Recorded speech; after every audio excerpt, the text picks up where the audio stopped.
2024 में चुनाव ऐसे होते हुए नजर आ रहे हैं जैसे मानो 2024 में कोई मुद्दा रहने वाला नहीं है, नहीं बेरोजगारी का मुद्दा रहेगा, नहीं रोजगार का मुद्दा रहेगा, लेकिन मुद्दा रहेगा सिर्फ राम मंदिर का रहेगा, क्योंकि बीजेपी सरकार ने राम मंदिर तो लोगों के लिए बनवा दिया है। क्या मैं आपसे पूछना चाहता हूं, ये राम मंदिर बीजेपी सरकार ने बनाया है या सुप्रीम कोर्ट के फैसले से इसको बनाने की अनुमति मिली है? और जितना भी पैसा लगा है राम मंदिर में, क्या वो बीजेपी सरकार का लगा है, क्या आम जन लोगों का लगा है? दिल के अंदर राम बसते हैं और राम के द्वारा देशवासी अपने सभी राम के बारे में चलते हुए नजर आ रहे हैं, लेकिन किसी को देश की सच्चाई के बारे में जानने का अधिकार है ही नहीं। देश के कोने कोने में लगातार बीजेपी सरकार के मुखिया मोदी जी का लगातार बैनर और सेल्फी स्टैंड बनते हुए देश के अंदर लगातार बनते हुए नजर आ रहे हैं। लेकिन क्या आपको पता है कि एक सेल्फी पॉइंट का कितना खर्चा देशवासियों के बीच में आएगा? तो आपको बताते चले, लगभग एक सेल्फी पॉइंट का जो खर्चा है वो 10 लाख रुपए है। और आखिर ये 10 लाख रुपए कहां से आएंगे और किसकी जेब से ये 10 लाख रुपए जा रहे हैं? तो ये 10 लाख रुपए आम जन की जेब से निकल कर जा रहे हैं। जो आम जन कमाता है उसी को टैक्स के रूप में सरकार को भरता है,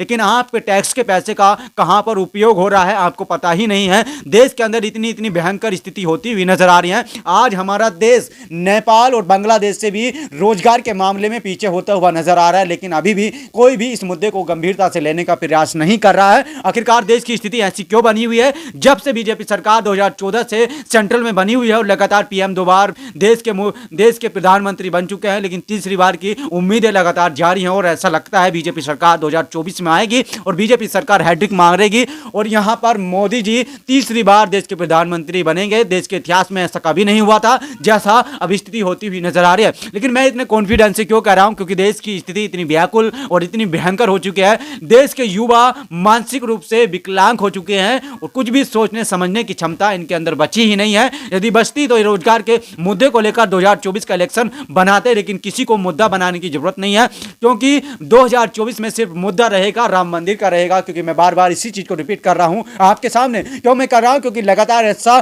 चैनलों के द्वारा देखकर ऐसा लगता है कि 2024 में कोई मुद्दा बनेगा ही नहीं देश के अंदर। देश की स्थिति इतनी भयंकर बनी हुई है। यदि बात कर लें किसी भी योजना की तो उसमें भ्रष्टाचार इतना बढ़ चुका है। मोदी जी ने वादा दिलाया था 2014 में हम देश को भ्रष्टाचार मुक्त बना देंगे, लेकिन 2014 से अब तक कितना टाइम हो चुका है? 10 साल में मोदी जी आप देश को किस स्थिति में ले गए हैं और देश के अंदर कितना भ्रष्टाचार बढ़ चुका है, यह आप कैसे देशवासियों को समझाने का प्रयास करेंगे? आज गोदी मीडिया चैनल पे कोई भी खबर ऐसी चलाने को तैयार नहीं होती है जिसके बारे में आमजन को पता लगे और आमजन जाने आखिरकार देश की स्थिति कैसी बनी हुई है। देश के अंदर लगातार अभी फिलहाल की बात कर ले, चंडीगढ़ में मेयर चुनाव हुए हैं जिसमें ऐसी धंधलेबाजी निकलकर सामने आ रही है। मैं नहीं कह रहा हूं, ऐसे आम आदमी पार्टी के लगातार दिग्गज नेता सवाल बीजेपी पर लगाते हुए नजर आ रहे हैं कि आखिरकार हमारे 10 वोट वहां पर रद्द कर दिए। वहां पर बीजेपी सरकार मेयर चुनाव में कामयाबी हासिल करने में लगी हुई है और हाँ, कामयाबी हासिल कर भी ली है। लेकिन आखिरकार आप जनता को कब तक बेवकूफ बनाने का प्रयास करेंगे? जिस तरह से ईवीएम को लेकर लगातार दिल्ली के कोने कोने में सेंट्रल गवर्नमेंट को निशाने पर बनाया जा रहा है और जितने भी सुप्रीम कोर्ट के वकील हैं वो लगातार सड़कों पर बैठकर धरना दे रहे हैं, लेकिन अभी भी इन खबरों को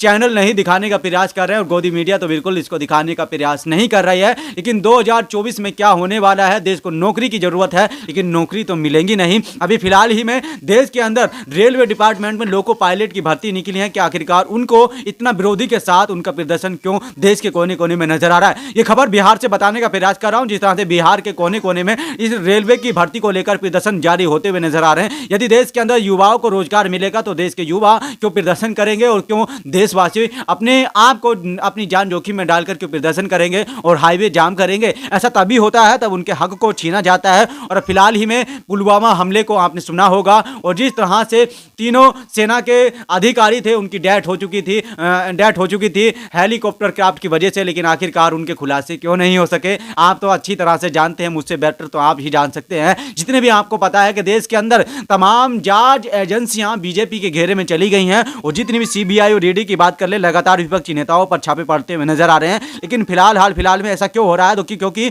2024 का इलेक्शन आपके सर पर मंडरा रहा है और बीजेपी चाहती है 2024 में अपनी सत्ता को सेंट्रल में बनाने का प्रयास कर रही है। लेकिन वहीं दूसरी तरफ बात कर लें, कांग्रेस के दिग्गज नेता मुखिया राहुल गांधी जी पदयात्रा करते हुए नजर आ रहे हैं। लेकिन ऐसे में पदयात्रा कंप्लीट हो सकेगी या बीजेपी सरकार अपने आप को बचाने में कामयाब कामयाब रहेगी। बड़े सवाल इनके ऊपर 2024 का इलेक्शन आपके सिर पर मंडरा रहा है, तो आपके सिर पर चुनाव तो मंडरा रहा है, लेकिन बेरोजगारी की घंटी और लगातार महंगाई बढ़ती हुई घंटी आपके सिर पर भी मंडरा रही है। इसको देखकर चुनाव करें और अपना वोट दें। लेकिन इलेक्शन कमीशन बिल्कुल भी चुप्पी ताके हुआ है। जितने भी यहाँ पे हमारे अधिकारी हैं लगातार अपने आप को बचाने में लगे हुए हैं, लेकिन आम जिनकी कोई भी सुनने को तैयार नहीं है। यदि आपको हमारी ये खबर अच्छी लगी हो तो चैनल को सब्सक्राइब कर लें, बेल आइकन ऑन कर लें, क्योंकि बने रहिएगा खास रिपोर्ट के लिए। आपको दिखाते हैं सच्चाई डंके की चोट पर। जय हिंद, जय भारत।